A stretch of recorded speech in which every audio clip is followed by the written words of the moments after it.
Attention divert చేయడం కోసం PC Ghosh commission ముందర తీసుకొచ్చిండ్రు.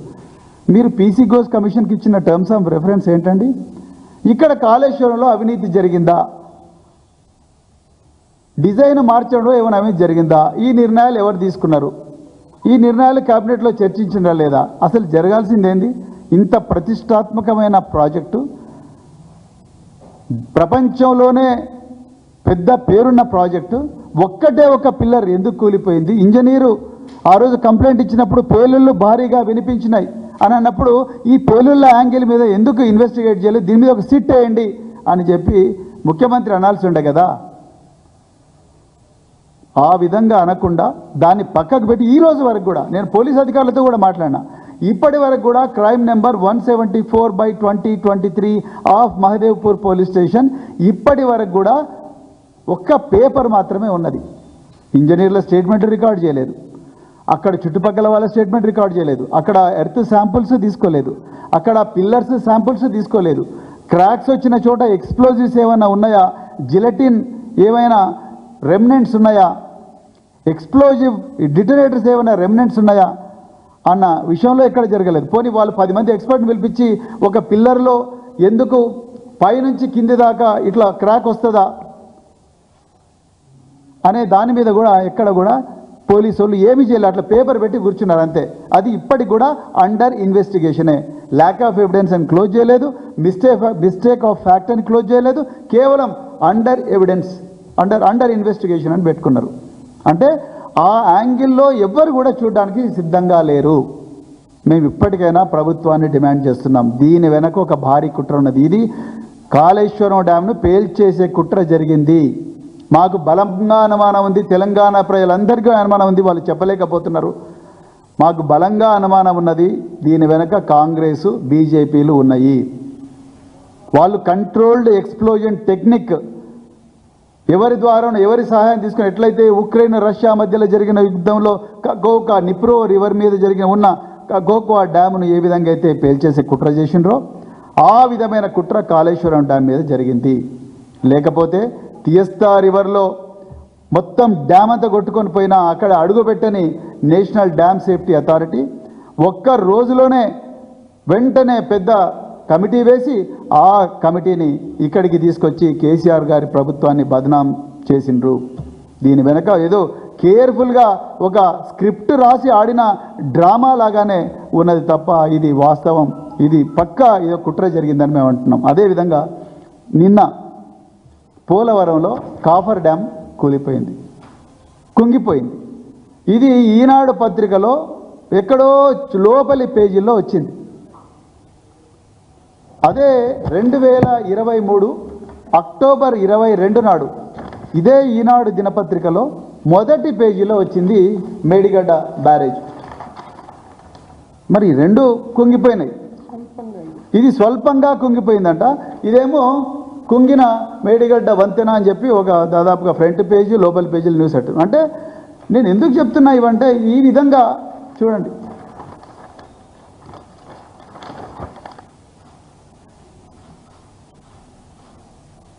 అంటే ప్రజలను తప్పుదోవ పట్టించి నిజాన్ని ప్రజలకు తెలవకుండా రామ్జీ నగర్ గ్యాంగ్ నేరస్తులు ఏ విధంగా అయితే అటెన్షన్ను డైవర్ట్ చేసి బ్యాంకుల ముందర ప్రజల దగ్గర నుంచి బంగారము వెండి డబ్బులు దోచుకొని పోతారో ఆ విధంగా ఈరోజు పీసీ ఘోష్ కమిషన్ అని, లేకపోతే ఇంకొక కమిషన్ అని, లేకపోతే ఇంకొక కేసు అని అక్రమ కేసులు పెట్టి ప్రజల దృష్టి మరలించడం తప్ప నిజంగా అసలు కాళేశ్వరం ఒక్కటే పిల్లరు ఎందుకు కుంగిపోయింది, దాని ఎందుకు ఆ పిల్లరు పొడుగుత ఎందుకు క్రాక్స్ వచ్చినాయి, దాని వెనక ఎవరైనా ఎక్స్ప్లోజివ్స్ పెట్టిందా లేదా అనే యాంగిల్లో ఇప్పటికి కూడా ప్రభుత్వం ఆలోచించడం లేదు. కావాలనే ఇలా కాళేశ్వరంను రిపేర్ ఏదైతే చిన్న ఆ బ్లాక్ నెంబర్ 7 ఉన్నదో ఆ బ్లాక్ నెంబర్ 7ను రిపేర్ కూడా చేయడానికి ప్రభుత్వం ఇష్టం లేదు. ఎందుకంటే రేవంత్ రెడ్డి ఈరోజు ఆంధ్ర పాలకుల ఆంధ్ర పెట్టుబడిదారుల ఏజెంట్. అందులో భాగంగానే ఇలా సీఎం రమేష్ 4th సిటీకి చీఫ్ కాంట్రాక్టర్గా 4,000 కోట్ల కాంట్రాక్టర్ తీసుకుంటాడు. మన వాళ్ళ పార్టీ ఎమ్మెల్యేనే కోమటిరెడ్డి రాజగోపాల్ రెడ్డి గారు ఏమన్నారు, 20 మంది ఆంధ్ర పెట్టుబడిదారులు రేవంత్ రెడ్డి వెనకాల ఉన్నారు, వాళ్ళ ప్రతినిధిగా మాత్రమే ఇక్కడ ముఖ్యమంత్రి వ్యవహరిస్తూ ఉన్నాడు అని చెప్పేసి చాలా క్లియర్గా ఆయన చెప్పడం జరిగింది. ఇవాళ కాళేశ్వరం ప్రాజెక్టు మరి ముఖ్యంగా మేడిగడ్డ బ్యారేజ్ ఏదైతే ఉన్నదో ఆ మేడిగడ్డ బ్యారేజ్ని ఇప్పటి వరకు కూడా రిపేర్ చేయడం లేదంటే ఆంధ్ర పాలకులకు, ఆంధ్రాలో ఉండే పెట్టుబడిదారులకు, వాళ్లకు మరి ఆయన గురుగా ఉన్న చంద్రబాబు నాయుడు గారికి వాళ్లకు లాభం చేకూర్చడం కోసమే, అదేవిధంగా పోలవరం బనకచెర్లకు ఇంకా వాళ్ళ ప్రాజెక్టులు ఇంకా బలంగా తయారయ్యేందుకోసమే రేవంత్ రెడ్డి ఇక్కడ కూర్చొని వాళ్ళ ఏజెంట్గా మరి చేస్తూ ఉన్నాడు. ఆనాడు ప్రతిపక్షంలో ఉన్నప్పుడు కూడా కాళేశ్వరం కూల్చేసే కుట్రలు ఈ కాంగ్రెస్ బీజేపీలు చేసినాయి. మీకు నిజంగా ఈ కుట్ర మీరు చేయకపోతే ఇప్పటికల్లా కాళేశ్వరం ప్రాజెక్ట్ అనేది పక్కా మరి నిర్మించారు. మళ్ళీ ఏదైతే డ్యామ్లో ఒక బ్లాక్ ఏదైతే కుంగిపోయిందో దాన్ని మళ్ళీ మీరు చేసేవారు. అదేవిధంగా ఈ crime number 174/2023 of Mahadevpur police స్టేషన్ను ఒక సిట్ వేసి మరి ఇన్వెస్టిగేట్ చేయించుండే వాళ్ళు. మీరు అవి ఏవీ చేయడం లేదంటే పక్కా దీని వెనుక, ఈ పేలుల వెనుక మీ హస్తం ఉందని చెప్పేసి బీఆర్ఎస్ పార్టీ, తెలంగాణ ప్రజలందరూ కూడా బలంగా నమ్ముతున్నారు. అందుకొరకే మేము మళ్ళొకసారి డిమాండ్ చేస్తున్నాం, ప్రభుత్వం మీకు ఏమాత్రం చిత్తశుద్ధి ఉన్నా అర్జెంటుగా దీని మీద ఒక సిట్ వేయండి, సెట్టేసి పేలుళ్ళ యాంగిల్ కూడా చేయండి. ఎందుకు ఆ రోజు కీలకమైన ఎవిడెన్స్ను కలెక్ట్ చేయలేని పోలీస్ అధికారులు ఎవరైతే ఉన్నారో వాళ్ళ మీద కూడా మీరు చర్యలు తీసుకోవాలి. అదేవిధంగా ఈ కేసును సిబిఐకి కూడా లేకపోతే ఏదైనా స్వతంత్ర ప్రతిపత్తి ఉన్న సంస్థకు అప్పగించి ఈ యాంగిల్ కూడా వెరిఫై చేయాలని చెప్పి మరి డిమాండ్ చేస్తూ మరొక్కసారి చెప్తున్న తెలంగాణ ప్రజలందరూ కూడా ఈ యాంగిల్లో కూడా ఒకసారి దృష్టి పెట్టాలని చెప్పేసి కోరుకుంటూ జై తెలంగాణ, జై కేసీఆర్. ఇప్పుడు ఎలక్షన్ కోడ్ ఉంది, వాళ్ళంతా ఎలక్షనీరింగ్లో బిజీ ఉన్నది, అది టెక్నికల్ సబ్జెక్ట్, అది పోలీసు వాళ్ళు చేయాలి. ఒక ముఖ్యమంత్రి ఇవి చేయి అవి చేయి అని చెప్పరు. కానీ ఆ రోజు నేను అదే అడుగుతున్నా ఓపెన్గా, భూపాలపల్లి ఎస్పీ గారు, అదేవిధంగా అప్పుడున్న డిఐజీ గారు, అదేవిధంగా మీరు అక్కడుండే పోలీస్ అధికారులు, అప్పుడున్న ఇంజనీర్స్, వీళ్ళందరూ, నేను చీఫ్ ఇంజనీర్ ఎన్ వెంకటేశ్వర్లు ఆయన కూడా స్టేట్మెంట్ చూశాను నేను. ఆయన చాలా క్లియర్గా ఇక్కడ చెప్పింది అసాంఘిక శక్తులు అంటున్నాడు. ఈ అసాంఘిక శక్తులు ఎవరు అనేది ఆనాటి పోలీస్ అధికారులు చూడాల్సి ఉండే. ఆ యాంగిల్లో ఇప్పటికైనా కూడా పరిశోధన చేయాలని చెప్పేసి మేము డిమాండ్ చేస్తున్నాం.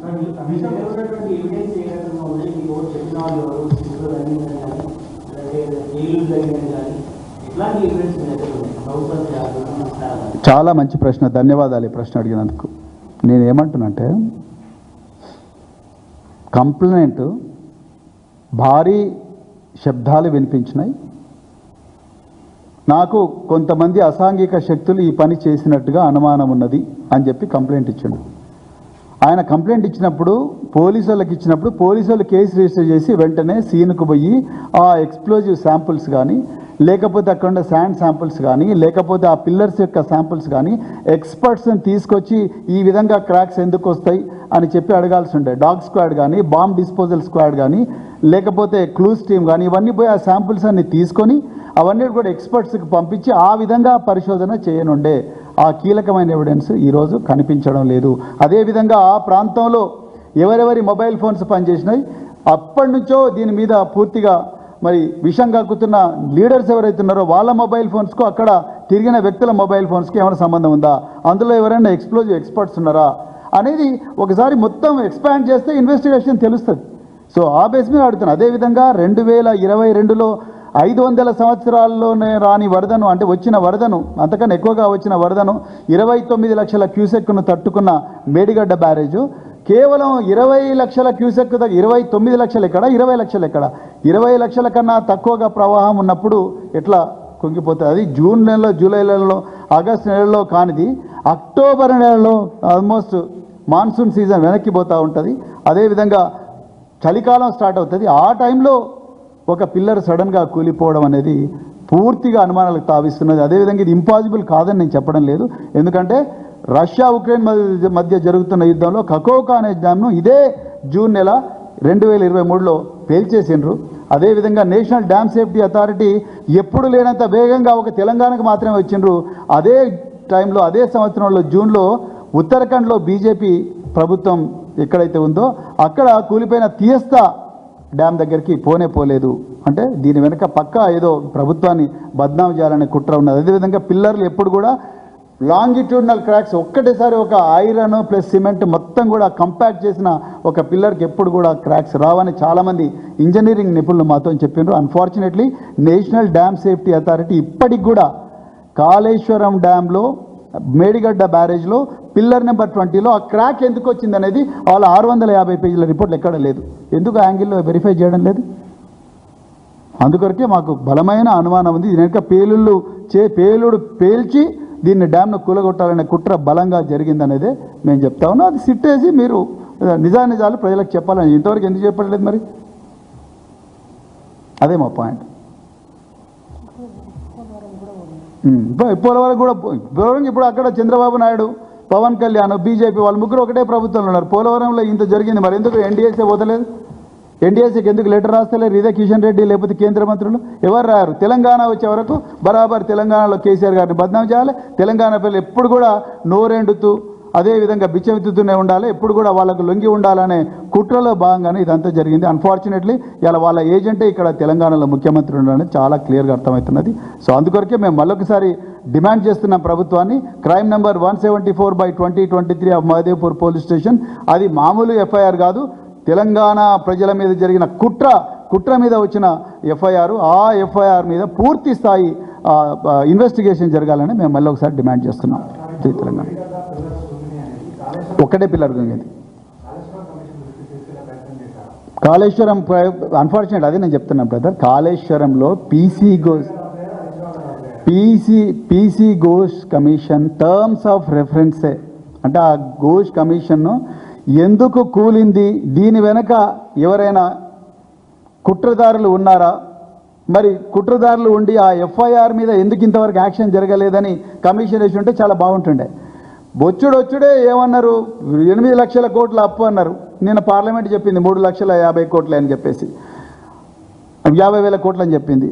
వచ్చుడు ఏమన్నారు, ఇది పెద్ద కరప్షన్, 1,00,000 కోట్ల ప్రాజెక్టులో 1,00,000 కోట్ల అవినీతి అన్నారు. 1,00,000 కోట్ల ప్రాజెక్టులో 1,00,000 కోట్ల అవినీతి అయితే ఇన్ని బ్రిడ్జ్లు ఎట్లా వస్తాయి, ఇన్ని సొరంగాలు ఎట్లా వస్తాయి, 250 కిలోమీటర్ల పొడవైన సొరంగం ఎట్లా వస్తుంది, ఇన్ని పంప్ హౌస్లు ఎట్లా వస్తాయి, ఇన్ని రిజర్వాయర్లు ఎట్లా వస్తాయి? సో పాయింట్ ఏంటంటే దాని మీదే జరగాలి చర్చ. ఈ నిర్ణయాలు ఎట్లా తీసుకున్నారు? క్యాబినెట్లో ఏం డిసైడ్ చేసిండ్రు? ఛాయ్ తాగినరా, బిస్కెట్లు తిన్నారా, ఏ గుడ్డే బిస్కెట్ తిన్నారా, బ్రిటానియా బిస్కెట్లు తిన్నారా, లేకపోతే ఎవరెంత మీ ఎట్లెట్లా నిర్ణయాలు తీసుకున్నారు? ఎంత అవినీతి జరిగింది? ఎంతమంది ఇంజనీర్లు? 20 మంది ఇంజనీర్ల, 30 మంది ఇంజనీర్ల? ప్రతి ఇంజనీర్ కూడా ఉద్యోగం చేస్తే ఆయన ఒళ్ళు దగ్గర పెట్టుకొని చేస్తాడు. ఇది మామూలు ప్రాజెక్ట్ కాదు. వాళ్ళకు కూడా విజిలెన్స్ డిపార్ట్మెంట్ ఉంటుంది, వాళ్ళకు కూడా సెంట్రల్ వాటర్ కమిషన్ ఉంటుంది, వాళ్ళకు కూడా నేషనల్ డ్యామ్ సేఫ్టీ యాక్ట్ ఉన్నది, ఇవన్నీ ఉన్నాయి. వాళ్ళు కూడా అన్నిటికీ లోపల ఉంటారు. రెండోది కండక్ట్ రూల్స్ ఉంటాయి. ఏ ఇంజనీర్ కూడా మొత్తం కళ్ళు మూసుకొని డిజైన్లు తయారు చేసుకుంటా పోడు. ఎందుకంటే ఇది ఒక్క రోజులో 2 రోజుల్లో తెలిసిపోతుంది కదా. మనం చెరువును జాగ్రత్త కట్టకపోతే, మత్తడి జాగ్రత్త కట్టకపోతే అయిపోతుంది వానకాలంలో. కట్టలన్నీ వానకాలంలో జూను, జూలై, ఆగస్టులో అయిపోతాయి ఒకవేళ మంచి కట్టకపోతే. ఇది అక్టోబర్లో 21వ తారీఖు నాడు, అది రాత్రి 6:30 గంటలకు, సాయంత్రం 6:30 గంటలకు సడన్గా ఒకటే పిల్లరు ఎట్లా గొంగిపోతుంది? ఎట్లా క్రాక్ వస్తుంది? Pillar long term crack. దాని మీద పీసీ ఘోష్ కమిషన్ చర్చ జరిపింటే బాగుంటుండే. నేను కూడా హరీష్ రావు గారితో వెళ్ళాను, కేసీఆర్ గారితో నేను కూడా పోయినా. సో ముఖ్యంగా ఆయన ఎంతసేపు పీసీ ఘోష్ కమిషన్లో ఎంతసేపు ఏదో ఒకటే ప్రశ్న అడుగుతున్నాడు ఆయన, మీరు ఏం నిర్ణయం తీసుకున్నారు? సెంట్రల్ వాటర్ కమిషన్ నుంచి ఎట్లా పర్మిషన్లు తెచ్చుకున్నారా లేదా? గవర్నమెంట్ ఆఫ్ ఇండియా ఏం పర్మిషన్లు ఇచ్చింది? మేము మహారాష్ట్రతో మాట్లాడినరా, వాళ్ళతో మాట్లాడిన, వీళ్ళతో మాట్లాడిన? అసలు విషయం ఏంది? అసలు డ్యామ్ ఇంత ప్రతిష్టాత్మకమైన డ్యామ్లో 3 బ్యారేజీలు ఉన్నాయి. 3 బ్యారేజీలో గోదావరి నది మీద 3 బ్యారేజీలు ఉన్నాయి. 3 బ్యారేజీలో సున్నారం, అన్నారం, సుందిల్లా ప్లస్ మేడిగడ్డ. అందులో మేడిగడ్డలో బ్లాక్ నెంబర్ 7లో ఒకటే పిల్లర్ 20 పిల్లర్ ఎందుకు క్రాక్ వచ్చింది అనే దాని మీద చర్చ జరుగుంటే బాగుంటుండే. అది జరగలేదు. ఎంతసేపు మీరు ఏ నిర్ణయం తీసుకున్నారు? మీరు క్యాబినెట్లో ఎంతసేపు ఛాయ్ తాగినరు, ఎన్ని బిస్కెట్లు తిన్నారు, అట్లాంటి క్వశ్చన్లు అడిగితే ఎవరేం చెప్తారు? అదే నేను చెప్తాను. సో ఇది నా అజంప్షన్. డెఫినెట్గా ఆ పేలుళ్ళ కుట్ర జరిగిందని అనుకుంటున్నాను. That's my assumption. ఆ యాంగిల్లో ఎవరు కూడా చర్చ దాని మీద ఎవరు చేయలేదు. నిజంగా అక్కడ ఒక నిబద్ధత ఉన్న పోలీస్ ఆఫీసర్ ఉంటే అర్జెంటుగా clues team, bomb disposal squad, dog squad, experts అంతా తీసుకొని ఫటాఫట్ అక్కడ శాంపుల్స్ అన్ని కూడా తీసుకొని ఆ ఎక్స్ప్లోజివ్ శాంపుల్స్ తీసుకొని హయ్యెస్ట్ సాఫిస్టికేషన్ ఎక్కడైతే ఉంటుందో ఆ ల్యాబొరేటరీకి శాంపుల్స్ పంపించేవాళ్ళు, సీస్మిక్ డేటా తీసుకునేవాళ్ళు. భూకంపాలు ఏమైనా వచ్చినాయా, ఆ రోజు తక్కువ తీవ్రత కలిగిన భూకంపాలు ఏమైనా వచ్చినాయా అని చూసుకునేవాళ్ళు.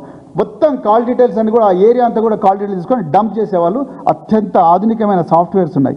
ఆ సాఫ్ట్వేర్స్ అని పెట్టేస్తే ఎవరితో మాట్లాడినారు, ఎక్కడ కుట్ర జరిగిందని తెలుస్తుంది. అందులో ఒక్కరైనా ఎక్స్ప్లోజివ్స్ బిజినెస్లో ఉన్న వాళ్ళు కానీ జిలటిన్ స్టెక్స్ ప్లస్ డిటనేటర్స్ కలిపి చిన్న ఎక్స్ప్లోజన్స్ మన బిల్డింగ్లలో చేస్తారు. కూలగొట్టడానికి.